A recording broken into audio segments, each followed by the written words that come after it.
30년 만에 나타난 엄마라는 사람이 매일 아침 약을 다려줬습니다. 너만 생각하며 산속에서 모은 귀한 약재라고 했죠.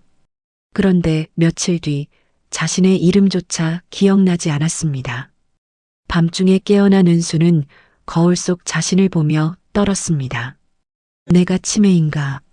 하지만 진짜 공포는 따로 있었습니다.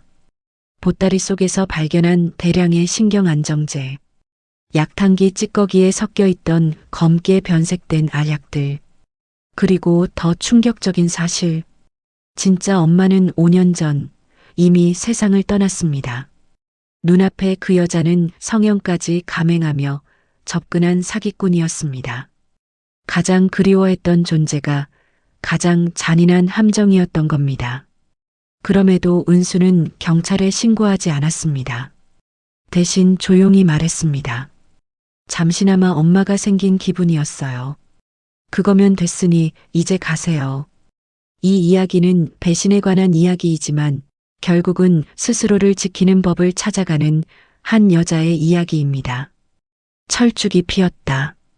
분홍빛이 담장 너머로 넘실거리는 4월의 오후, 박은수는 마당 한켠에 쪼그려 앉아 잡초를 뽑고 있었다. 62살의 손은 느렸지만 정확했다. 뿌리째 뽑아내는 손놀림에는 30년 혼자 살아온 사람 특유의 단단함이 배어 있었다. 흙냄새가 좋았다. 아무것도 설명하지 않아도 되는 이 마당이, 이 고요함이 좋았다. 그때 대문 밖에서 기척이 났다. 처음엔 바람인 줄 알았다. 그런데 기척은 사라지지 않았다. 발소리도 아니고 노크도 아닌 누군가 숨을 참으며 서 있는 듯한 묘한 무게감이었다.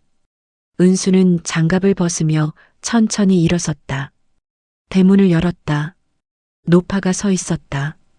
꽃무늬 보따리를 두 팔로 껴안고 마치 그것이 자신을 지탱해주는 유일한 것인 양 꼭 붙들고 있었다. 옷은 낡았고 신발은 뒤가 달아 있었다. 흰 머리카락이 귀 뒤로 흘러내렸고 주름진 입술이 무언가를 말하려다 말려다를 반복했다. 눈이 마주쳤다. 노파의 두 눈에 눈물이 차오르는 것이 보였다. 그리고 그 입술이 열렸다. 은수야. 은수의 손이 대문 손잡이를 잡은 채 굳었다. 그 이름을 저 목소리로 부르는 사람은 세상에 단 하나뿐이었다. 아니, 단 하나였어야 했다. 30년 전 편지 한 장 없이 사라졌던 그 사람. 나다. 내 엄마. 침묵이 흘렀다. 은수는 아무 말도 하지 않았다. 할 수가 없었다. 분노인지 허탈함인지 슬픔인지 감정들이 한꺼번에 몰려와 서로 엉켜버린 탓이었다. 다만 손이 떨렸다. 대문을 닫으려는 건지 열려는 건지 자신도 알 수 없는 채로. 은수야, 잠깐만. 제발. 노파가 보따리를 부여잡은 손을 풀더니 떨리는 손가락으로 매듭을 풀기 시작했다. 손이 너무 떨려 매듭이 쉽게 풀리지 않았다. 그 모습이 가련하다고 느끼는 자신이 또 싫었다. 은수는 시선을 돌리려다 멈췄다. 낡은 보따리 속에서 나온 것은 사진 한 장이었다. 빛이 발에 노르스름해진 사진. 돌잔치 한복을 입고 떡을 잡고 있는 아기. 은수는 그 사진을 알았다. 세상에 단 한 장뿐인 자신의 돌사진이었다. 당숙모에게 물어도 아버지 친구들에게 물어도 누구도 본 적 없다던 그 사진이었다. 그 옆에 베네 저고리가 놓였다. 손바느질로 박음질한 흔적이 남아있는 작고 낡은 흰 천조각. 은수는 턱이 떨리는 것을 느꼈다. 이게 무슨 소용이에요? 목소리가 갈라졌다. 준비한 말도 아니었다. 그냥 터져 나왔다. 지금 이걸 들고 오면 뭐가 달라져요? 30년이 지났는데 나 아버지 혼자 보내고 시집도 혼자 결정하고 이혼도 혼자 버티고 그 세월을 다 혼자 났는데 지금 와서. 노파의 눈에서 눈물이 흘렀다. 소리도 없이 뺨을 타고 내렸다. 그 눈물이 은수는 싫었다. 눈물은 반칙이었다. 아무 말도 못하게 만드는 반칙. 해가 뉘엿뉘엿 기울었다. 담장 위로 보이던 철쭉 그림자가 마당으로 길게 늘어졌다. 노파는 아무 변명도 하지 않았다. 다만 그 자리에 서서 은수를 바라보았다. 30년 전 자신이 지운 얼굴을 눈에 담으려는 듯 눈조차 깜빡이지 않았다. 긴 침묵이었다. 은수는 결국 몸을 돌렸다. 들어와요. 목소리에는 따뜻함도 없었고 용서도 없었다. 그저 밥 한 끼, 그것뿐이라는 선을 분명히 그은 목소리였다. 그러나 문은 열렸다. 노파는 보따리를 다시 껴안고 조심스럽게 발을 들였다. 부엌에서 밥이 지어지는 동안 두 사람은 말이 없었다. 은수는 된장찌개를 끓이면서 한 번도 뒤를 돌아보지 않았다. 노파는 부엌 입구에 서서 그 등을 바라보았다. 부엌에 밥 익는 냄새가 번졌다. 아무 말 없이 차려진 밥상 앞에 두 사람이 마주 앉았다. 숟가락 소리만 들렸다. 봄날의 저녁이었다. 금수는 새벽 5시에 일어났다. 은수가 눈을 뜨기도 전에 부엌에 불이 켜졌다. 약탕기가 올려지는 소리, 물 끓는 소리, 한약재 냄새가 집 안가득 번지는 소리. 은수는 천장을 바라보며 그 소리들을 들었다. 낯설었다. 30년 동안 이 집에서 새벽은 늘 고요했다. 자신의 숨소리 말고는 아무것도 없는 새벽이었다. 불편했다. 그런데 이상하게도 눈이 말똥말똥했다. 금수는 부지런했다. 마당을 쓸고 빨래를 걷고 저녁이면 은수가 좋아하던 음식들을 차렸다. 어떻게 알았는지 깍두기를 담갔는데 간이 딱 맞았다. 어릴 때 기억이 남아있는 걸까? 은수는 그 생각을 애써 지웠다. 그리고 매일 같은 시간, 오전 10시가 되면 금순이 작은 도자기 잔을 들고 나타났다. 자, 마셔. 산속에서 구한 거야. 귀한 거. 검붉은 빛깔의 액체가 잔 안에 담겨 있었다. 달큰하면서도 깊은 향이 났다. 처음엔 은수가 손을 저었다. 모르는 사람이 다려준 약을 덥석 받아 마실 만큼 어리숙하지 않았다. 그런데 금순이 아무 말 없이 먼저 한 모금을 마셨다. 마, 독 없어? 그 모습이 어딘가 우스워서 은수는 피식 웃으며 잔을 받았다. 그게 시작이었다. 사흘이 지나고 닷새가 지났다. 금순의 약은 매일 어김없이 나왔다. 은수는 어느 순간부터 군말 없이 받아 마셨다. 맛이 나쁘지 않았다. 마시고 나면 온몸이 나른하게 풀리는 느낌이 들었다. 봄볕 아래 졸음이 쏟아지는 것처럼 기분 좋은 무거움이었다. 그런데 열흘째 되던 날 은수는 뜨개질을 하다 멈췄다. 코를 셌다. 다시 셌다. 숫자가 맞지 않았다. 어제까지 분명히 12코였는데 지금은 9코밖에 없었다. 언제 빠뜨렸는지 기억이 나지 않았다. 그냥 손이 움직이는 대로 뜨고 있었던 것이다. 대수롭지 않게 넘겼다. 그런데 그 다음 날 딸 혜진에게서 전화가 왔다. 엄마, 저번 주에 같이 점심 먹기로 했잖아요. 기다렸는데. 은수는 수화기를 들고 잠시 멍했다. 약속이 있었다. 분명히 달력에 적어두었다. 그런데 그날 오후 내내 마당에 앉아 꽃만 보다가 해가 진 것 같았다. 달력을 확인하지 않은 것도 혜진이 기다린다는 것도 떠올리지 못했다. 미안하다. 엄마가 깜빡했어. 전화를 끊고 나서 은수는 한동안 수화기를 내려놓지 못했다. 가슴 한켠이 서늘했다. 잊어버리는 것 자체가 문제가 아니었다. 기억하려는 마음 자체가 그날 아예 없었다는 것이 문제였다. 그날 밤이었다.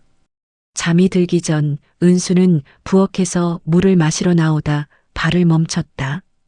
안방 불은 꺼져 있었다. 금수는 자고 있을 터였다. 그런데 서랍장 쪽에 인기척이 느껴졌다. 눈을 가늘게 떴다. 금순이었다. 달빛이 들어오는 창가에 서서 서랍을 아주 천천히 소리가 나지 않도록 조심스럽게 열고 있었다. 은수의 인감도장이 든 서랍이었다.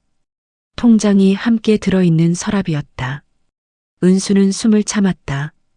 금순의 손가락이 서랍 안을 더듬었다. 서두르지 않았다. 능숙하게 마치 여러 번 해본 사람처럼 손길이 익숙했다. 통장을 꺼내 달빛에 비추어 보더니 다시 제자리에 넣었다. 서랍이 닫혔다. 금순이 몸을 돌렸다. 은수는 이미 어둠 속에 붙어 서 있었다. 두 사람의 눈이 마주칠 뻔했다. 금순이 고개를 돌리는 순간 은수는 아무렇지 않은 듯 기침을 한 번 하고 냉장고 문을 열었다. 목이 말라서. 금수는 잠시 굳었다가 천천히 웃었다. 그래, 자다가 깨면 물 마셔야지. 자, 어서 들어가자. 다정한 목소리였다. 언제나처럼 따뜻한 목소리였다. 은수는 물 한 컵을 들고 방으로 돌아왔다. 이불을 덮었다. 눈을 감았다. 잠은 오지 않았다. 천장을 바라보며 은수는 조용히 생각했다. 나른함, 건망증, 달콤한 약, 그리고 서랍을 더듬던 그 손. 봄밤이 깊어갔다. 새벽 2시였다. 목이 탔다. 은수는 눈을 떴다. 천장이 보였다. 익숙한 천장이었다. 30년을 봐온 천장이었다. 그런데 그 순간 이상한 일이 일어났다. 자신이 어디에 있는지는 알았다. 그런데 자신이 누구인지가 딱 한 박자 늦게 떠올랐다. 박은수, 그 이름이 자연스럽게 떠오르지 않았다.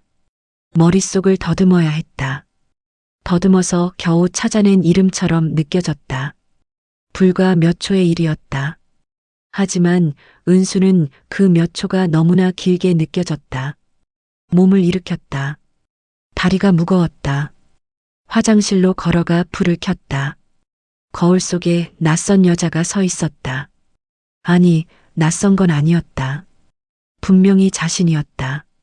그런데 눈빛이 흐렸다. 초점이 어딘가 살짝 어긋나 있었다. 뺨이 꺼져 있었고 입술에 핏기가 없었다. 은수는 거울 속 자신의 눈을 들여다보았다. 그 눈이 자신을 알아보는데 한 박자가 걸리는 것 같았다. 손이 떨렸다. 세면대를 붙잡았다. 차가운 도기의 감촉이 손바닥에 닿았다. 그 차가움에 정신이 조금 돌아왔다. 은수는 천천히 숨을 들이쉬었다. 내쉬었다. 내가 치매인가? 그 생각이 들자 눈물이 났다. 준비한 눈물이 아니었다. 그냥 흘렀다. 소리도 없이 그냥 볼을 타고 내려왔다. 은수는 그 눈물을 닦지 않았다. 닦을 힘이 없었다. 거울 속의 자신을 보며 생각했다. 건망증이라면 괜찮다. 나이 탓이라면 괜찮다. 그런데 내 이름이 한 박자 늦게 떠오르는 이 느낌은 건망증이 아니었다. 내 안에서 무언가가 조금씩 지워지고 있다는 느낌이었다.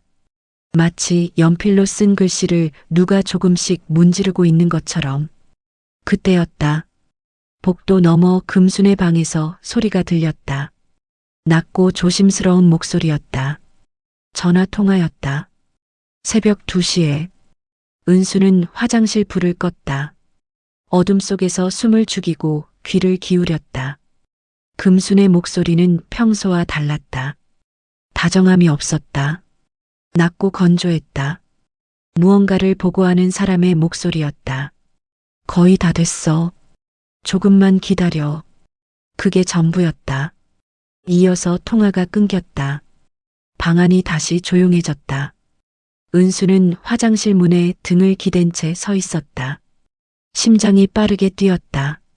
거의 다 됐다는 것이 무엇인지, 기다리는 사람이 누구인지, 머릿속에서 조각들이 맞춰지기 시작했다.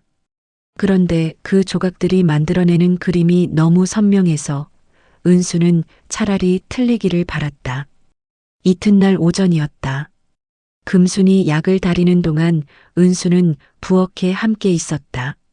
아무렇지 않은 척 찻잔을 닦으며 눈은 약탕기를 보았다. 김이 피어오르는 약탕기 주둥이. 검붉은 액체가 천천히 끓어오르는 모습. 금순이 잠깐 마당으로 나갔다. 은수는 재빨리 움직였다. 약탕기 뚜껑을 열었다. 냄새를 맡았다. 한약재 냄새 사이로 무언가 다른 것이 섞여 있었다. 약재에서 나는 쓴내와는 다른 인공적인 냄새였다. 찌꺼기를 건져내는 망으로 바닥을 긁었다. 걸려 나왔다. 약재 사이에 섞인 작은 알갱이들이었다. 한약재가 아니었다. 열에 녹담한 알약이었다. 이미 형태가 반쯤 무너져 있었고 색깔은 검게 변해 있었다. 은수는 그것을 손바닥에 올려놓고 들여다보았다. 금순의 방을 뒤진 것은 그날 오후였다. 금순이 시장에 간 사이였다. 은수는 보따리를 열었다. 손이 떨렸지만 멈추지 않았다. 옷가지 아래 낡은 시골 약방 봉투가 나왔다. 봉투 안에 약들이 들어 있었다. 처방전이 없는 약들이었다. 라벨을 들여다보았다. 신경안정제였다. 한 종류가 아니었다. 여러 종류가 섞여 있었다. 누군가 오랜 시간 공을 들여 모은 것처럼 양이 상당했다. 은수는 봉투를 제자리에 넣었다. 보따리를 다시 묶었다. 방을 나왔다. 마당에 서서 하늘을 올려다보았다. 파랬다. 봄 하늘이 너무 파래서 오히려 낯설게 느껴졌다. 눈물이 나오려는 것을 눌렀다. 아직 울면 안 됐다. 머릿속이 또렷해졌다. 나른함도 건망증도 새벽에 흐려지던 눈빛도 이름이 한 박자 늦게 떠오르던 그 공포도 전부 설명이 됐다. 누군가 매일 아침 공을 들여 자신의 정신을 갉아먹고 있었다. 달콤한 잔에 담아 다정한 손으로 건네면서 은수는 천천히 부엌으로 들어갔다. 약탕기에 불을 껐다. 그날부터 은수는 약을 마시지 않았다. 금순이 도자기 잔을 내밀면 두 손으로 받았다. 고맙다고 했다. 그리고 금순이 시선을 돌리는 순간 잔을 창가 화분 뒤에 쏟았다. 흙이 검붉게 젖었다. 은수는 빈 잔을 부엌에 가져다 놓으며 아무 말도 하지 않았다. 맛이 좋다고도 나쁘다고도 하지 않았다. 그냥 웃었다. 웃는 것이 제일 어려웠다. 사흘이 지났다. 머리가 맑아졌다. 맑아질수록 선명해지는 것들이 있었다. 금순이 집안을 돌아다니는 동선. 은수가 자리를 비울 때마다 서재 쪽으로 눈길이 가는 것. 전화를 받을 때면 반드시 마당 끝으로 걸어가는 습관. 그것들이 이제는 다정함이 아니라 계산으로 읽혔다. 닷새째 되던 날 금순이 시장에 간다고 했다. 은수는 잘 다녀오라고 했다. 대문이 닫히는 소리를 들으며 신발을 꺼냈다. 시장은 버스로 두 정거장이었다. 은수는 걸었다. 뒤를 밟는다는 것이 어떤 것인지 몰랐지만 몸이 먼저 알았다. 골목 모퉁이에서 멈추고 사람들 사이에 섞이고 모자를 눌렀었다. 심장이 빠르게 뛰었다. 무섭다기보다는 이상한 기분이었다. 내가 지금 내 엄마를 미행하고 있다는 것이, 아니, 엄마가 아닐 수도 있다는 것이. 금수는 시장 안쪽 포장마차 골목으로 들어갔다. 은수는 노점 좌판 뒤에 섰다. 시야가 확보됐다. 금순이 멈춰 선 곳에 남자가 있었다. 30대 중반쯤 되어 보이는 남자였다. 점퍼 차림에 야구 모자를 눌러 쓰고 있었다. 두 사람은 인사도 없이 바로 무언가를 주고받았다. 서류였다. 금순이 가방에서 서류를 꺼냈다. 남자가 펼쳐보았다. 은수는 거리가 있어 정확히 볼 수 없었지만 알았다. 집이었다. 자신의 집. 30년을 살아온 이 전원주택의 등기부등본이었다. 남자가 고개를 끄덕였다. 금순이 다시 가방을 닫았다. 두 사람이 헤어졌다. 은수는 그 자리에서 움직이지 않았다. 사람들이 지나갔다. 생선 냄새가 났다. 어디선가 아이가 울었다. 세상은 아무렇지 않게 돌아가고 있었다. 은수만 그 자리에 박혀 있었다. 두 다리가 땅에 붙은 것 같았다. 집으로 돌아와 전화기를 들었다. 고향 친구 정분이었다. 어릴 때 같은 골목에서 자랐고 은수 어머니의 소식을 가끔 전해주던 사람이었다. 신호가 3번 울리고 정분이 받았다. 야, 오랜만이다. 잘 지냈어? 정분아, 우리 엄마 말이야. 목소리가 생각보다 차분하게 나왔다. 우리 엄마 지금 어디 계셔? 연락이 다? 전화기 넘어가 조용해졌다. 그 침묵이 길었다. 은수는 그 침묵의 무게를 느꼈다. 은수야, 너 몰랐어? 어머니가 5년 전에 돌아가셨잖아. 요양원에서. 내가 연락하려고 했는데 내 번호가 바뀌어서. 은수는 수화기를 귀에 댄 채 아무 말도 하지 않았다. 은수야? 응, 알았어. 고마워. 전화를 끊었다. 창밖에 비가 내리기 시작했다. 언제부터 왔는지 몰랐다. 마당의 철쭉이 빗속에서 흔들렸다. 분홍빛이 번져 형체가 흐려졌다. 5년 전. 엄마는 5년 전에 죽었다. 그렇다면 지금 이 집에서 약을 다리고 밥을 차리고 베넷 저고리를 품에 안고 대문 앞에 서 있던 그 노파는 누구인가? 돌사진을 어떻게 구했는가? 베넷 저고리는 어디서 났는가? 은수의 어머니를 알고 있었던 사람. 어머니의 물건에 접근할 수 있었던 사람. 기억이 떠올랐다. 어린 시절 어머니 뒤를 졸졸 따라다니던 먼 친척 여자가 있었다. 점례. 성형을 했다면, 30년 이상 늙었다면, 목소리를 조금만 바꿨다면. 은수는 대문을 열고 나갔다. 빗속에 섰다. 우산을 가지러 돌아가지 않았다. 빗물이 머리카락을 타고 흘렀다. 뺨 위로 흘렀다. 눈물인지 빗물인지 구분이 되지 않았다. 구분하고 싶지 않았다. 30년을 그리워했다. 단 한 번도 완전히 잊은 적이 없었다. 버림받은 것도 원망했지만 그래도 어딘가 살아있을 거라고 믿었다. 언젠가 이렇게 대문 앞에 나타날 거라고. 그 간절함을 누군가 알았고 그 간절함을 누군가 이용했다. 얼마나 서 있었는지 몰랐다. 현관문이 열리는 소리가 났다. 금순이었다. 시장에서 돌아온 금순이 젖은 은수를 보고 달려왔다. 아이고, 왜 이러고 서 있어. 어서 들어가자. 손을 잡으려 했다. 은수는 피하지 않았다. 잡히게 두었다. 금순의 손이 닿는 순간 은수는 그 손을 느꼈다. 따뜻했다. 그 온기가 지금 이 순간에도 진짜처럼 느껴진다는 것이 가장 잔인했다. 은수는 말없이 집 안으로 들어갔다. 뒤따라 들어오는 금순의 발소리를 들으며 은수는 조용히 결심했다. 울기는 다 울었다. 이제 남은 것은 마지막 한 가지였다. 비가 내렸다. 금순이 천천히 일어났다. 보따리를 들었다. 현관에서 신발을 신으며 한 번도 돌아보지 않았다. 대문이 열렸다. 닫혔다. 발소리가 멀어졌다.